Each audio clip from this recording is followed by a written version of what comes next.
રાજ્યસભામાં અમિત શાહ સંબોધન કરી રહ્યા છે, સીધા ત્યાં જઈએ। किया होगा। जो लोग कहते हैं कि धारा 370 परमानेंट है, वो संविधान सभा की मंशा का अपमान कर रहे हैं, संविधान का अपमान।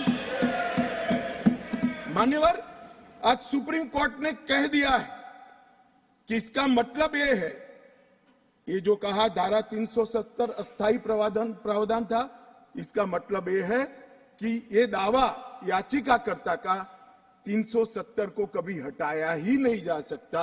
वो दावा सिरे से सुप्रीम कोर्ट ने खारिज कर दिया है कि संविधान को और देश के संसद के सदनों को पूरा अधिकार है धारा 370 हटाने।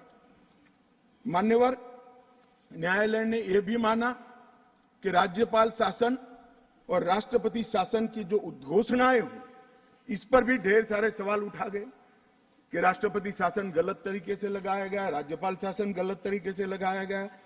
इन्होंने भी, सुप्रीम कोर्ट ने यह भी माना कि राज्यपाल शासन और राष्ट्रपति शासन की उद्घोषणाओं को चुनौती देना ठीक नहीं है, ये पूर्ण रूप से संवैधानिक प्रक्रिया के तहत।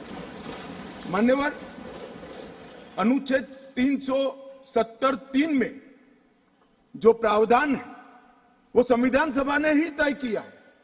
जब टेम्पररी इस प्रोविजन को किया गया तब सवाल हुआ है कि टेम्पररी है तो हटेगा कैसे। तो धारा 373 के अंदर एक प्रावधान डाला गया कि सीओ से राष्ट्रपति महोदय धारा 370 में सुधार भी कर सकते हैं, इस पर रोक भी लगा सकते हैं और पूर्णतया संविधान के बाहर भी कर सकते हैं। राष्ट्रपति का जो आदेश था, तत्कालीन राष्ट्रपति का 5 अगस्त 2019 का आदेश सीओ था, इसके माध्यम से राष्ट्रपति जी को पूर्ण अधिकार है अनुच्छेद 370 का संचालन बंद करने का। ये भी आज सुप्रीम कोर्ट ने सर्वानुमत से होल्ड कर दिया है, उसको उस पर मोहर लगाई। इस आधार पर याचिकाकर्ता ने एक तर्क दिया था। याचिकाकर्ता कौन है वो तो सभी लोग जानते ही है, सभी लोग जानते हैं, मैं कोई नाम देना नहीं चाहता। नहीं, नाम देकर क्या करेंगे, यही बोले ही है वो, तो इसमें कोई एक्सपोज करने जैसी बात नहीं। मान्यवर, 370 के तहत कोई भी घोषणा करने के पहले जम्मू कश्मीर की संविधान सभा का परमिशन जरूरी है, अनुमोदना जरूरी है, ये उनका क्लेम था। और उसको क्लेम को एक्सटेंड करते हुए आगे ले गए, क्योंकि अब तो जम्मू कश्मीर में संविधान सभा है ही नहीं।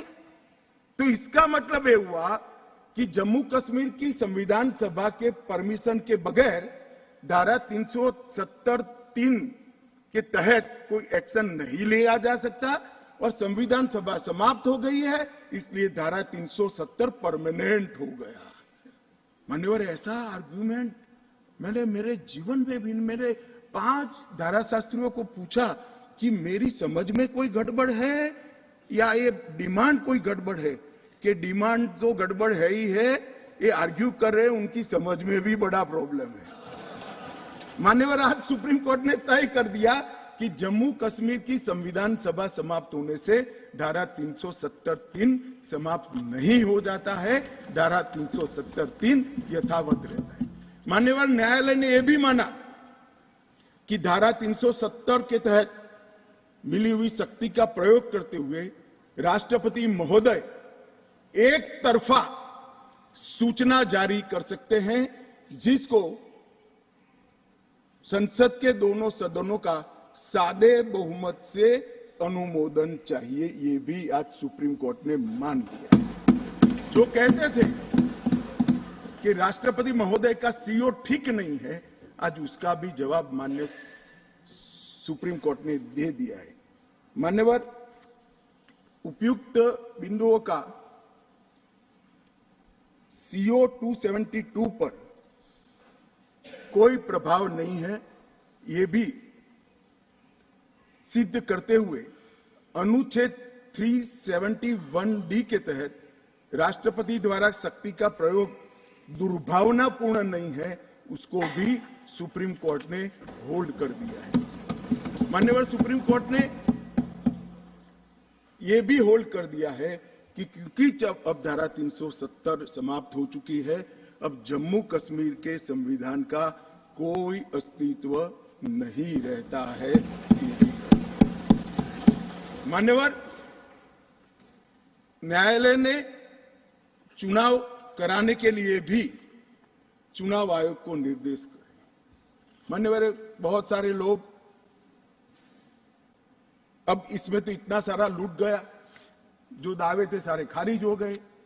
तो एक पूंछ पकड़कर मैंने बाइट देखा करते हैं, क्या पूंछ पकड़ते हैं कि चुनाव आयोग ने ऑर्डर कर दिया। अरे भाई क्या ऑर्डर करा? मैंने स्वयं कहा है कि हम चुनाव कराएंगे, इसमें कौन सी बड़ी बात है? इसी सदन में कहा है, लोकसभा में करा है, एज ए गृह मंत्री ऑन रिकॉर्ड करा है। उन्होंने कहा कि भाई राज्य का स्टेटस वापिस देंगे, तो ये भी मैंने कहा है कि अप्रोप्रिएट टाइम पर राज्य का स्टेटस हम वापिस देंगे। और सुप्रीम कोर्ट ने भी ये जो कहा है उसमें मेरे सदन में के बयान को और सॉलिसिटर जनरल के सुप्रीम कोर्ट के सामने बयान को कोट करते हुए कहा है। अब मुझे कोई समझाए इसमें विजय कहां से हुई है?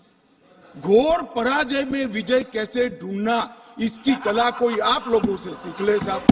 इतने बड़े घोर पराजय विजय कैसे ढूंढना, इसका कोई अभ्यास वर्ग साहब रखना चाहिए साथ साथ में। ये बहुत बड़ी कला है। मैं तो आज अगर उनके जैसे मेरे विचार होते तो एक सुप्रीम कोर्ट के जजमेंट को देखकर डिप्रेशन के मारे 1 महीना सदन में ना आता, मगर ये तो प्रेस कर रहे हैं। और कांग्रेस पार्टी ने आज प्रेस करी मान्यवर। और प्रेस में क्या किया कहा कांग्रेस पार्टी ने?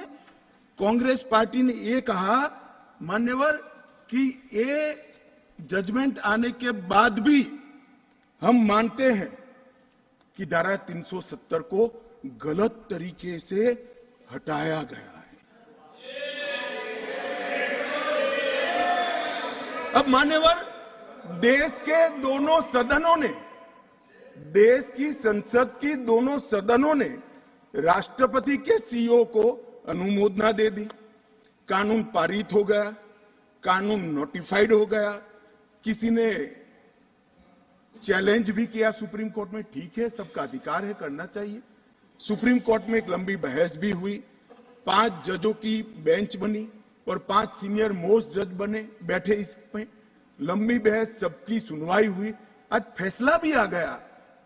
मगर ये फैसले के बाद भी ये कहते हैं कि हम इसको नहीं मानते हैं और हम मानते हैं कि धारा 370 गलत तरीके से हटाया गया है। मान्यवर मैं इनको नहीं समझा सकता, मेरी तो मर्यादा है ऐसा, नहीं समझा सकता कि वास्तविकता क्या है। हमें समझना चाहिए कि 42,000 लोग मारे गए हैं। क्यों मारे गए?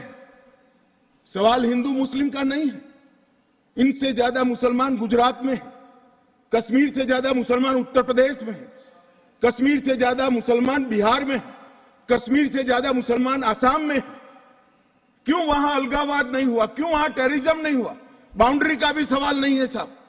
कई ऐसे राज्य हैं, राजस्थान की बाउंड्री भी पाकिस्तान से लगती है, गुजरात की बाउंड्री भी पाकिस्तान से लगती। क्यों हुआ? क्योंकि धारा 370 अलगाववाद को बल देती थी और अलगाववाद के कारण आतंकवाद खड़ा हुआ। ये समझना ही नहीं था। एक गलत फैसला हो जाता है, कितने भी बड़े आदमी से हो सकता है, किसी भी पार्टी से भी हो सकता है, मगर जब इतिहास सिद्ध कर दे, समय सिद्ध कर दे ये फैसला गलत है, देश के हित में वापिस आना चाहिए। अभी भी मैं कहता हूं वापिस आइए, वरना जितने बचे हो इतने भी नहीं बचोगे। अगर अभी भी इस फैसले को चिपक कर रहना चाहते हो तो देश की जनता देखती है 2024 में 2-2 हाथ भी हो जाएंगे और जनता का परिणाम भी आ जाएगा और मोदी जी तीसरी बार प्रधानमंत्री। मान्यवर मैं जिस 2 बिल को लेकर आया हूं वो 2 बिल एक प्रकार से सभी पार्टियों को मैंने सुना है, सर्वानुमत से बिल के तत्व को सबने समर्थन किया है। बिल का जो तत्व है, कंटेन है, इसका किया है।